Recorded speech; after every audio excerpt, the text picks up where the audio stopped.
أن محمدا عبده ورسوله صلى الله تعالى عليه وعلى آله وأصحابه وأزواجه وذرياته وأهل بيته وبارك وسلم تسليما كثيرا كثيرا. أما بعد، قال تعالى: أعوذ بالله من الشيطان الرجيم، بسم الله الرحمن الرحيم.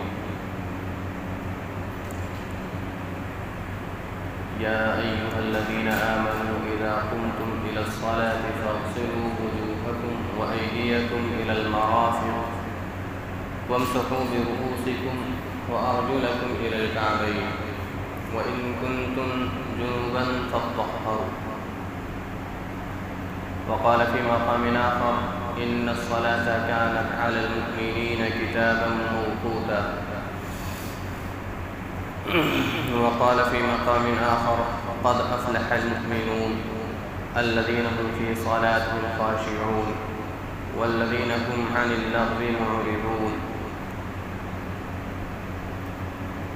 صدق الله العلي العظيم. وقال عليه الصلاة والسلام: بني الإسلام على خمس: شهادة أن لا إله إلا الله وأشهد أن محمدا عبده ورسوله وإقام الصلاة وإيتاء الزكاة والحج وصوم رمضان. صدق رسوله النبي الكريم. حضرات سامعین کرام، نوجوان دوستوں اور بزرگوں، آج جمعے کا دن ہے اور اسلامی تاریخ 15 صفر ہے، سن ہجری 1445 عیسوی تاریخ تو تقریباً سبھی کو معلوم ہے۔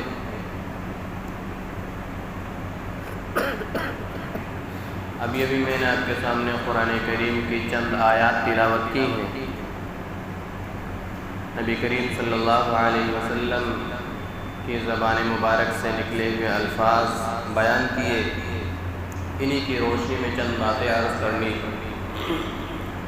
دعا ہے اللہ رب العزت ہم سب کو عمل کی توفیق عطا فرمائے۔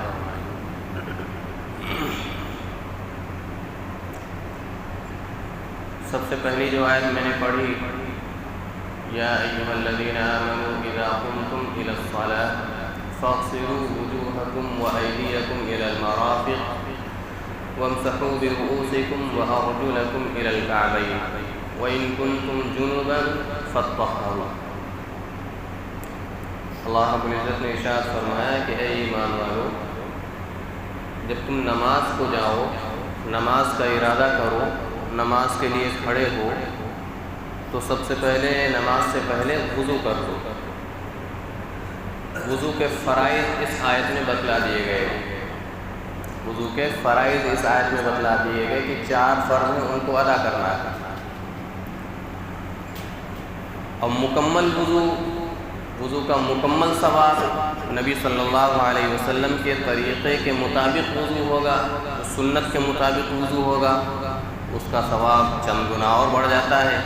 لیکن بہرحال یہ چیزیں 4 چیزیں ضروری ہیں۔ کیا فرمایا؟ سب سے پہلے اپنے چہرے کو دھو لو، سب سے پہلے اپنے چہرے کو دھو۔ فاغسلوا وجوہکم، اپنے چہروں کو دھو۔ چہرہ کہاں سے کتنا شمار ہوتا ہے؟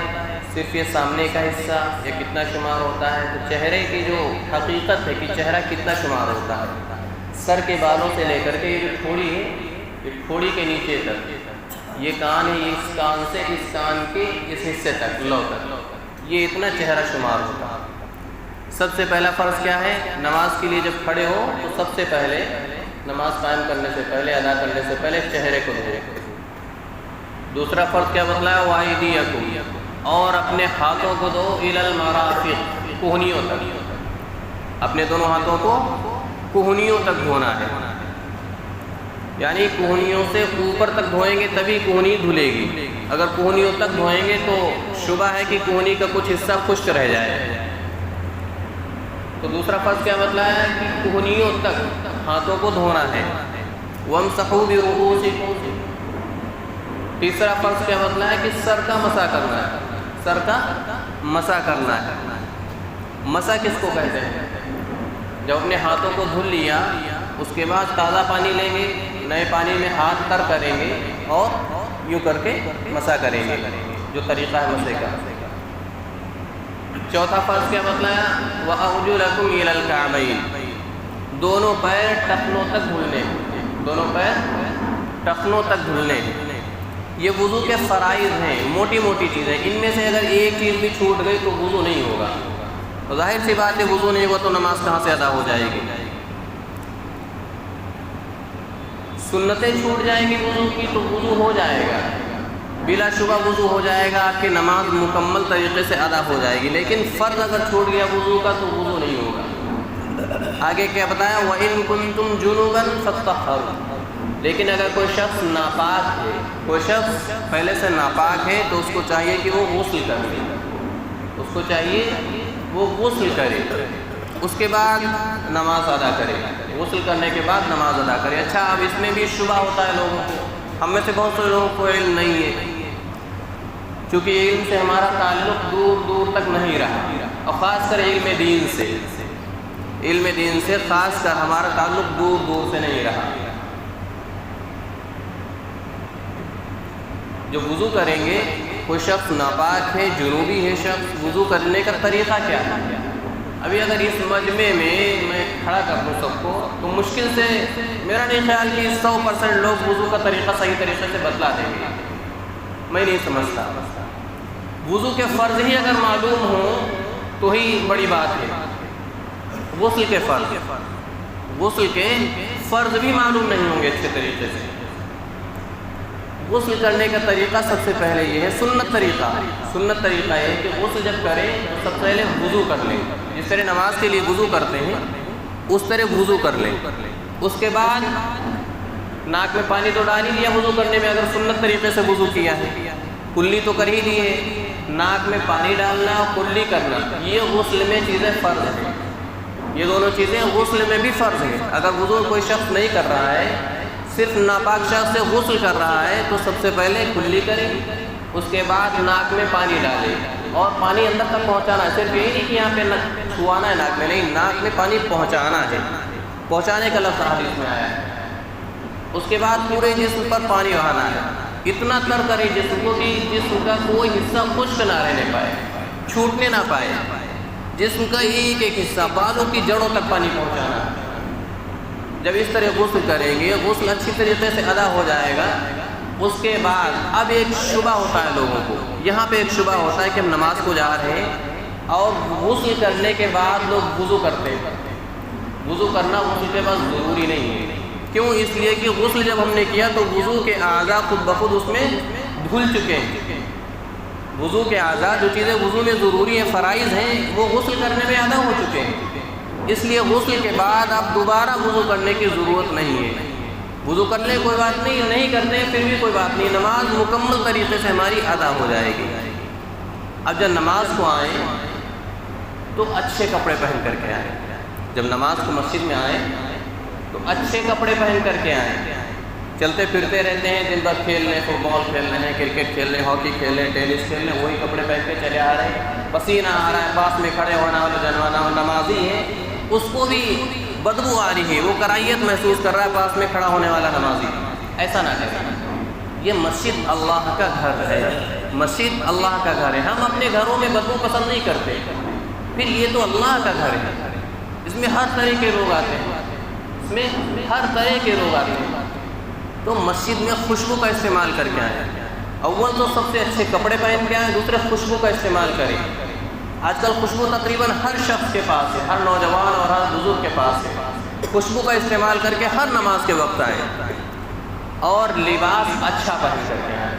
قرآن کریم میں کیا بتلایا گیا؟ یا بنی آدم خذوا زینتکم عند کل مسجد، ہر نماز کے وقت زینت کو اختیار کرو۔ زینت یہ نہیں کہ کریم پاؤڈر لگانا، یہ نہیں زینت بتلایا، زینت بتلائی کہ اچھا لباس ہے، اچھا لباس ہو، کم سے کم اتنا لباس ہو جو ہمارے سطر کو اچھی طرح ڈھانپ سکے، ہمارے سطر کو اچھی طرح ڈھانپ سکے۔ یہ نہ ہو کہ ٹی شرٹ ہے، ایک تو ٹی شرٹ ہے پہلے سے وہ اتنی شارٹ ہے، اس کے باوجود اور اس کو شارٹ کر دیا گیا تو رکوع میں سجدے میں ہماری کمر ہی کھل جاتی ہے۔ اور لوور اور جینس کا کیا کہنا، وہ تو اتنی چھوٹی ہوتی جا رہی ہے، اوپر سے نیچے تو بہت لمبی ہے، اوپر سے اتنی چھوٹی ہو جا رہی ہے کہ کمر پوری کھل جا رہی ہے ہماری نماز کی حالت میں، ہماری کمر پوری کھل جا رہی ہے۔ یہ نماز ہماری نہیں ہوتی، یہ نماز ہماری ہوتی نہیں۔ ستر جو چھپانا فرض ہے مردوں کے لیے، ناف سے لے کر کے گھٹنے بھی شامل ہیں، ایسا نہیں کہ گھٹنے کے اوپر تک نہیں، ستر میں گھٹنے بھی شامل ہیں مرد کے۔ یہ ہم جو انڈر ویئر پہن کے گھومتے رہتے ہیں نا نوجوان، بہت غلط بات ہے۔ گھروں میں نوجوان بہن ہیں، بھابیاں ہیں، بیٹیاں ہیں، کیا طریقہ ہے مسلمان کا، نوجوان کا، بزرگ کا، بزرگ یہاں تک کہ انڈر ویئر پہن کے گھومتے ہیں، کیا طریقہ ہے؟ ہمیں شرم نہیں آتی، ہمیں شرم نہیں آتی، ہم انڈر ویئر پہن کے گھروں میں گھوم رہے ہیں، مائیں ہیں، بہنیں ہیں، بیٹیاں ہیں، بھابیاں ہیں، اور ہم ان کے سامنے اس طرح گھوم رہے ہیں، بے حیائی کا تماشا کر رہے ہیں۔ نہیں، اللہ کے رسول صلی اللہ علیہ وسلم نے، شریعت نے بہت زور دے کر کے اس چیز سے منع کیا ہے۔ ستر کیا ہے؟ ناف سے لے کر کے گھٹنے سمیت، ناف یعنی جہاں پہ ہم لوگ تونی جس کو بولتے ہیں، وہاں سے لے کر کے گھٹنے سمیت، یہ حصہ مرد کا چھپا ہونا فرض ہے ہر وقت، یہ حصہ چھپا ہونا ہر وقت فرض ہے مرد کے لیے۔ اب نماز میں ہم آئیں، ٹی شرٹ اتنی چھوٹی ہے، جنس اتنی چھوٹی ہے کہ ہم رکوع سجدے میں جا رہے ہیں، تو جتنا حصہ چھپانا فرض ہے اس کا چوتھائی حصہ کھل گیا ہمارا، اس کا چوتھائی حصہ کھل گیا، آدھا نہیں بلکہ آدھے کا آدھا کھل گیا، تو ہماری نماز ختم، ہماری نماز ختم۔ ہم کیا سمجھ رہے ہیں کہ ہم جب کھڑے ہوتے ہیں رکوع کر کے تو ہم ٹی شرٹ کو لمبا کر دیں گے، ہم ٹی شرٹ کو کھینچ کر کے لمبا کر دیں گے اور ہمارا سطر ڈھک جائے گا، چھپ جائے گا؟ نہیں، سجدے میں جائیں گے تو پھر وہی حالت ہے۔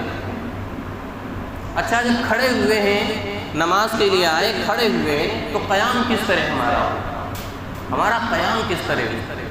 اللہ کی بارگاہ میں آئے ہیں، اپنے گناہوں سے معافی مانگنے ہیں، اللہ سے مدد مانگنے آئے ہیں، ایاک نعبد و ایاک نستعین، اللہ ہم تجھ سے ہی مدد چاہتے ہیں اور تیری ہی عبادت کرتے ہیں۔ بندہ کیا کہہ رہا ہے؟ تیری ہی عبادت کرتے ہیں اور تجھ سے ہی مدد چاہتے ہیں۔ ہم کسی ڈی ایم کے پاس جائیں، جو ایک آفیسر ہے ضلع کا، اس کے پاس ہم جائیں اور الٹے سیدھے کپڑے پہن کے جائیں، ہمیں طریقہ نہ معلوم ہو بات کرنے کا، ہمیں بات کرنے کا طریقہ اور آداب اس کے نہ معلوم ہو، وہ ہمیں ہماری بات سنے گا۔ جو ایک ضلع کا ڈی ایم ہے، چھوٹے سے شہر کا، وہ ہماری بات سنے گا، بھگا دے گا نوکروں کو، اس کو ہٹاؤ یہاں سے، یہ کیا کرنے آیا، کس طریقے کا شخص ہے، نہ تو ڈھنگ کے کپڑے پہنے ہوئے، نہ بات کرنے کا سلیقہ اس کو۔ پھر ہم اللہ کی بارگاہ میں آئے ہیں، اللہ کی بارگاہ میں آئے ہیں، اپنے ساری زندگی کے دکھوں کا مداوع کرنے آئے ہیں اللہ کی بارگاہ میں، اس سے باتیں کرنے آئے ہیں۔ اور پھر ہماری یہ حالت ہو کہ ہمارا لباس ایسا ہو اور ہمارا نماز پڑھنے کا طریقہ ایسا ہو، اللہ سے گفتگو کرنے کا طریقہ ایسا ہو، اللہ ہماری بات سنے گا۔ پھر ہم کہتے ہیں کہ ہماری نماز ہمیں فائدہ نہیں پہنچا رہی، فائدہ کس طرح پہنچائے گی جب ایک چھوٹا سا ادنا سا شخص ہماری بات سننے کو تیار نہیں؟ پھر وہ تو احکم الحاکمین ہے، بادشاہوں کا بادشاہ ہے، ساری کائنات کا مالک ہے، ذرے ذرے کا مالک ہے۔ تو نمازوں کو صحیح کریں، اپنی نمازوں کو صحیح کریں۔ قیام کی حالت، لوگ کہتے ہیں نا کہ نماز میں دل نہیں لگتا، وسوسے بہت آتے ہیں، یقیناً وسوسے ڈالنا شیطان کا کام ہے، ہمارا کام ہے نماز میں متوجہ رہنا۔ وسوسے ڈالنا تو شیطان کا کام ہے، اس کو چھوٹ ملی ہوئی ہے قیامت تک، ہمارا کام ہے نماز میں متوجہ رہنا۔ جب کھڑے ہوں قیام کی حالت میں تو بجائے گھڑی پہ نظر کے ہماری نظر سجدے کی جگہ پہ ہو، گھڑی پہ نظر کرنے کے بجائے کہ نماز کتنی لمبی امام صاحب کر رہے ہیں، اس کے بجائے ہماری نظر سجدے کی جگہ پہ ہو، دل لگنے لگے گا نماز میں، انشاءاللہ نماز میں دل لگنے لگے گا۔ رکوع میں جائیں تو بجائے اس کے کہ دوسروں کی نمازوں کو تاکیں کہ اس کا پیر کدھر جا رہا ہے، یہ بندہ کس طرح نماز پڑھ رہا ہے، بجائے اس کے ہم اپنی نماز کی اصلاح کریں، ہمارے پیر صحیح ہیں، ہماری نگاہ قدموں پہ نہیں ہے۔ اب رکوع میں جب جاتے ہیں تو اتنی جلدی کہ ابھی کمر ہماری سیدھی بھی نہیں ہو پائی کہ ہم کھڑے ہو گئے، یہ نماز کا کون سا طریقہ ہے؟ یہ نماز کا کون سا طریقہ ہے؟ رکوع میں اتنی دیر رہے، کم سے کم آرام سے 3 مرتبہ تسبیح کہہ سکے، 3 مرتبے سبحان ربی العظیم آرام سے کہہ سکے، کم سے کم۔ یہ اس لیے بتلایا گیا کہ پھر رکوع میں جب جائیں تو ہمارا جو جسم کا حصہ ہے سر سے لے کر کے سورین تک یہ بالکل سیدھا ہو جائے، بالکل سیدھا ہو جائے۔ اس کے بعد جب کھڑے ہوں رکوع سے قومے میں تو آرام سے کھڑے ہوں، توقف کریں، تھوڑا وقفہ لیں۔ یہ نہیں رکوع سے کھڑے ہوئے فوراً سجدے میں چلے گئے، نہیں، رکوع سے کھڑے ہوں وہ تھوڑا وقفہ کریں۔ اور وقفہ کرنے میں گھڑی کو نہیں دیکھنا، وقفے کرنے میں، وقفہ کرنے میں پھر سجدے کی جگہ ہونی چاہیے نظر ہماری۔ وقفہ کرنے میں جب قومہ ہم کریں تو سجدے کی جگہ پھر ہماری نظر ہونی چاہیے، اور اتنی دیر کھڑے ہوں کہ ہماری جسم کا ہر عضو، ہر پارٹ اپنی جگہ پہ آ جائے، سکون ہو جائے، ہمیں حاصل ہو جائے۔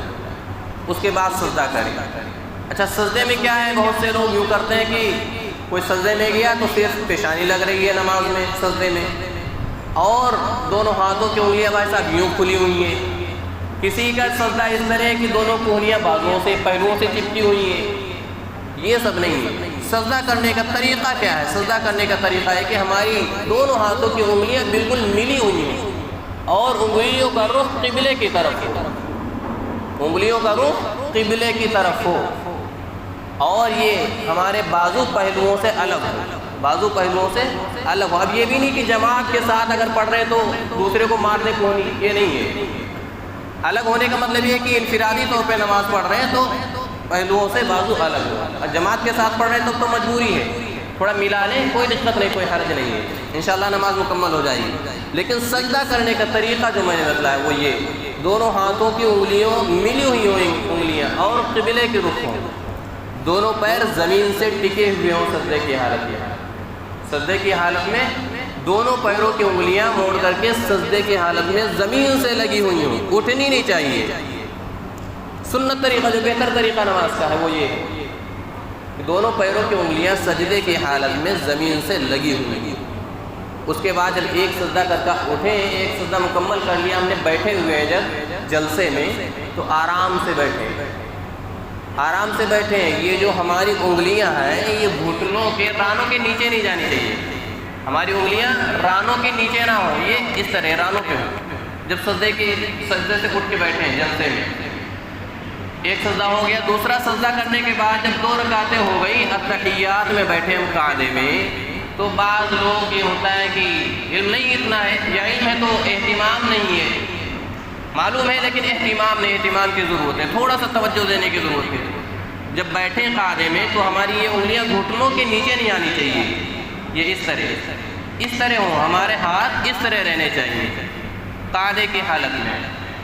اس کے بعد ہم اتحیات پڑھیں، درود شریف پڑھیں، تشہد پڑھنے کے بعد درود شریف پڑھیں، دعائیں جو یاد ہیں دعائیں پڑھیں، اس کے بعد سلام پھیریں، اور ہر رکن امام کے پیچھے ادا ہو، امام کے ادا کرنے کے بعد ادا ہو۔ ہر رکن نماز کا امام نے اللہ اکبر کہا، تکبیر تحریمہ کیا ہے، اللہ اکبر، اب ساتھ میں نہیں کہنا، امام نے نیت باندھ لی، اس کے بعد آپ کو اللہ اکبر کرنا ہے۔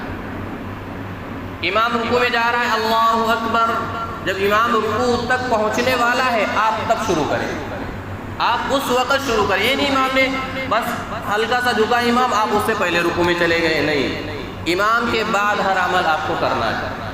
یہ مقتدی کی نماز کا طریقہ ہے، اور انفرادی طور پر بھی نماز کا یہی طریقہ ہے جو قرآن کریم نے بیان کیا کہ مومن وہی کامیاب ہے۔ کامیابی کس میں رکھی گئی؟ اللہ نے بتایا کہ کامیابی نماز میں ہے، کامیابی نماز میں ہے۔ قد افلح المؤمنون الذین هم فی صلاتهم خاشعون۔ کون سے مومن کامیاب ہے؟ وہ جو اپنی نمازوں میں خشوع کرنے والے ہیں، اپنی نمازوں میں خشوع کرنے والے ہیں۔ نماز کو اطمینان سے ادا کرنے کا طریقہ یہ ہے، اگر دل نہیں لگ رہا ہے تو سب سے بہتر دل لگانے کا طریقہ ہے کہ کھڑے ہوں تو سجدے کی جگہ پہ نظر ہو، رکوع میں پیروں کی جگہ پہ نظر ہو، قدموں پہ، سجدے میں ناک کی جگہ نظر ہو، جب بیٹھے قاعدے میں تو گود میں نظر ہو۔ یہ ہے نماز کو سنت کے مطابق ادا کرنے کا طریقہ ہے۔ اللہ رب العزت ہماری تمام نمازوں کو مکمل طور پر ادا کرنے کی توفیق عطا فرمائے۔ وآخر دعوانا الحمدللہ۔